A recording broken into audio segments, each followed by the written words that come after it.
It's getting to be just after 2, so we want to go ahead and get started.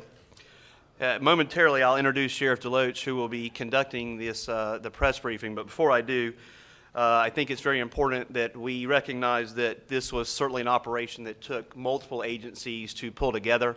This time, I'd like to announce our partner agencies and ask that a representative from each of those agencies, if you like, please come forward and join the sheriff as he announces the results of this operation. First, the Palatka Police Department, St. Johns County Sheriff's Office, Clay County Sheriff's Office, Orange Park Police Department, Tallahassee Police Department, Gainesville Police Department. I got those in backwards order. Gainesville should have always come before Tallahassee, but we'll leave that up for debate. Alachua County Sheriff, Flagler County Sheriff, United States Department of Homeland Security, Florida Department of Law Enforcement, and the State Attorney's Office, 7th Judicial Circuit. Also, operations like this would not be possible without the support of our county. And so at this time, I'd like to ask any county commissioners and the county administrator if you'd like to come forward and join the sheriff as he announces this operation. And finally, any other members that are with us today that were key to this investigation or took part in this operation, please feel free if you would like to come stand with the sheriff. Okay, at this time, Sheriff Gator Deloach.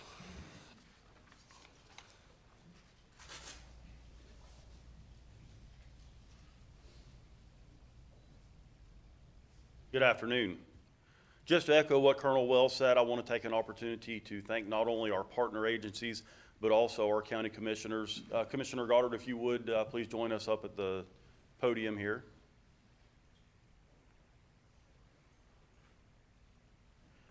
I'd also like to take an opportunity to invite those members that are sitting in the audience that took an active role or participated in this investigation in any way to include any of our partners from surrounding agencies. We'd love for you to join us up here as well.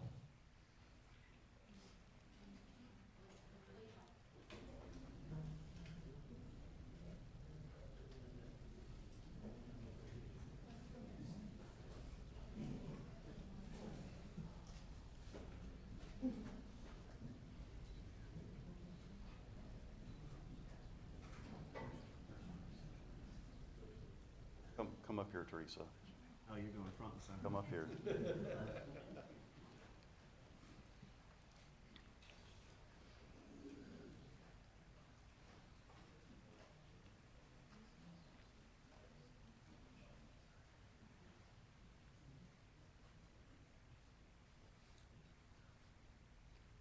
Everyone you see standing here before you today took an active role in this operation. Come on, Dom, I see you standing in the back there. Come on up. No one's exempt here.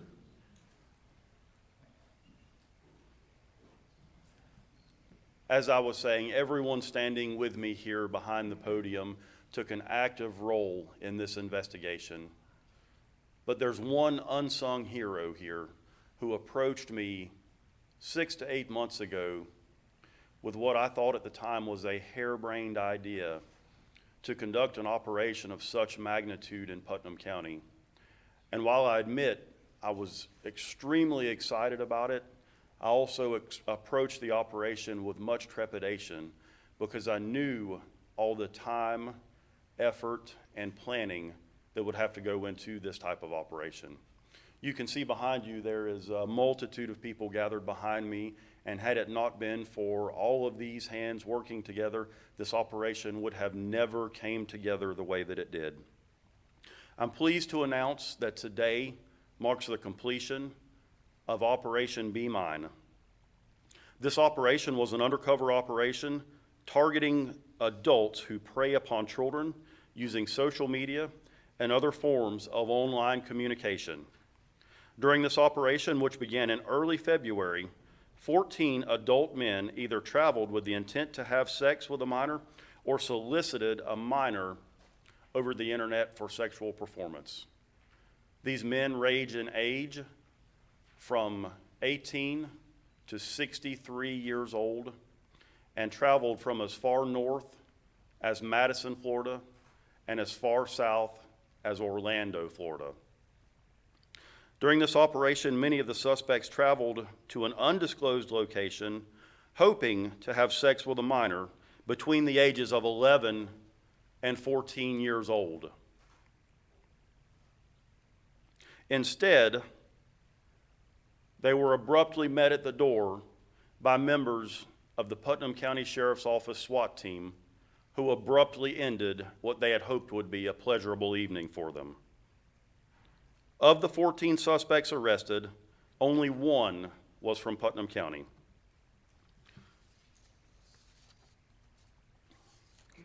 As I'd said before, there were 14 total involved in the operation, but a couple of note that come to mind that I want to mention.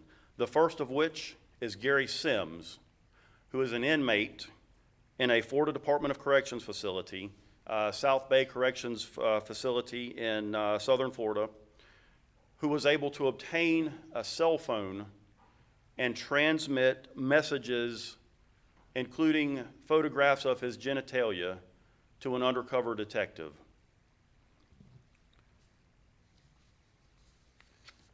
Additionally, of note on our list of suspects is Brandon Riggs. Brandon traveled from the Trenton area, was a member of the Florida National Guard, and was previously employed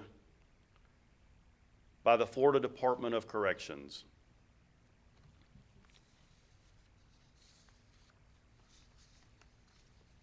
I think the takeaway from this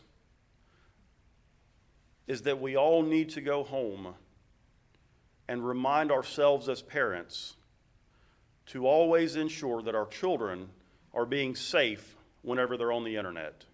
And as parents, it's our obligation to ensure that we know what activities they're participating in, that we constantly monitor their activities online, that we know their account usernames and passwords, and it's time to have an honest and candid conversation with each of our children about not disclosing who they are on the internet, sharing personal information, dates of birth, phone number, addresses, or any other means of identifying themselves. Because at the end of the day, what they have to realize is they never know who they're talking to on the other end of that computer. Again, it's my distinct pleasure to stand up here with all of our partners. I'd like to give Mr. R.J. Larissa an opportunity to comment on the operation as well. Thank you. Good afternoon. Well, I guess it's obvious that there's no shortage of sexual deviant behavior in the Seventh Circuit and beyond, in the state of Florida and around the country. It's good that we're able to get these folks before they commit any additional crimes. In other words, before they're able to actually victimize someone physically. That's the beauty of these operations. And they're made possible by folks like Sheriff DeLoach and the Putnam County Sheriff's Office, ICAC, which is the Internet Crimes Against Children outfit that really pioneered these investigations and has brought them to the forefront of our fight against folks that would prey upon our children. I can tell you this as well, that we appreciate all the efforts of the Office of the State Attorney with the Sheriff's Office, with all the other folks who worked on this, and we look forward to prosecuting these cases and hopefully removing these folks from our communities so that they won't be able to victimize anybody else. Thank you very much. Thank you, Mr. Larissa. As far as I'm concerned, as law enforcement officers, we have no greater mission than to protect the safety of our citizens that entrust us with their care. And certainly not lost in that is that most importantly, we have an obligation to protect our most vulnerable of our population, which is our children, from attackers that would prey on them in such a manner. And last but not least, I hope this leaves an indelible mark upon those who have committed these crimes and aspire to commit crimes like these, that this will not be tolerated in Putnam County, and I hope it puts us on the map as an area that will not tolerate this type of nonsense this type of criminal behavior. We do not welcome you here. Stay away. Thank you.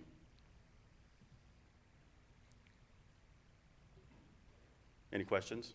Sheriff, were you bothered to know that any of these people would come forward when they believe they're going to meet an 11 to 14-year-old? Does that bother you that they're taking the detectives up on this offer, not realizing it is what it is? It makes me sick and turns my stomach, quite frankly, just to think about it. Were you expecting 14 people, and that's a pretty significant number, and does that speak to, the volume of children being exploited on the internet? I'm sad to say that I don't believe we have even scratched the surface with regard to internet crimes that are committed against children. And no, unfortunately, I was not surprised. I have some intimate knowledge of some other operations that were conducted in other counties recently that had similar results. And I find that very troubling. Can you say what type of location, you say it's an undisclosed location, can you describe, was this a home or what was it? It was a residential home within Putnam County. And is there a video of this? There is video footage of this, yes. Is it releasable at this time? Not at this time because the cases are currently under prosecution. What was the reaction of some of these people when they show up and find the SWAT team instead of a child? I think the videos speak for themselves, and I look forward to a day that we can release those to you. And what prompted this investigation in Putnam? Was it just something, there's a crime that's ongoing? Was there a specific issue in Putnam County that prompted you to undertake this investigation? No, as I said, there was only one particular individual from Putnam County who was charged in this operation. We knew that from some intelligence that we'd gathered that there were children who were communicating in Putnam County in some of these online chat rooms, and quite frankly, I was disturbed about that. So when Detective Owens actually approached me with this idea, I embraced it. Were the children on the chat rooms, I hate to say doing something criminal, but is it something they unknowingly were on, or can you say on the children end if they're local kids? I think it starts out as a benign chat, and then those who intend to target children oftentimes guide or coach the conversation in the direction they want it to go. Is this something you work with local youth on as far as if they're becoming exposed to this type of thing? Absolutely. We're working now to put together some information that we can release to some of our local, unfortunately, elementary, middle, and high school students about raising awareness of online safety and security. And were any children that you know of injured in this prior to your investigation starting? No, none that I'm aware of. Yes, sir. We ran into some budget and technology issues while doing this investigation. I'm sorry, say that again, please. Some budget shorts, issues or technologies, the technology is more complicated. Sure. We realize that we live in a small fiscally constrained county, but we also realize the benefit of partnering with agencies like you see represented behind you here, and that's why we are a stakeholder and member of the Internet Crimes Against Children Task Force, to be able to provide us with the additional resources that we don't have on hand to be able to conduct an operation of this magnitude. Can you name some of those tech-savvy departments that we have? The Florida Department of Law Enforcement and the Internet Crimes Against Children specifically, they have a wealth of knowledge with regard to conducting these operations and are really the experts in the field. And if this is a tip of a growing iceberg, is there any connection to human trafficking at all? While I can't attribute any of these cases to a direct nexus to human trafficking, I think that possibility certainly exists. Two of the suspects are college students. Can you say which college students this he wants from Gainesville?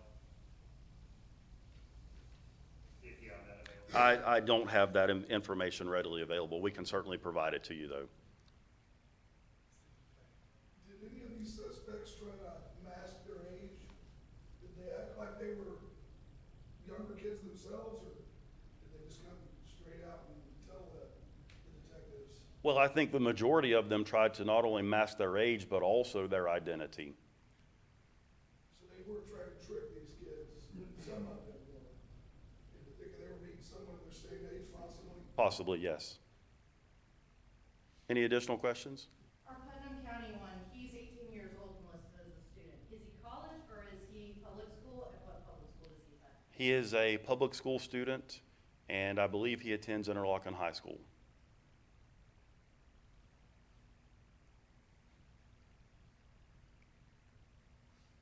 Any additional questions? All right, thank you all for your time.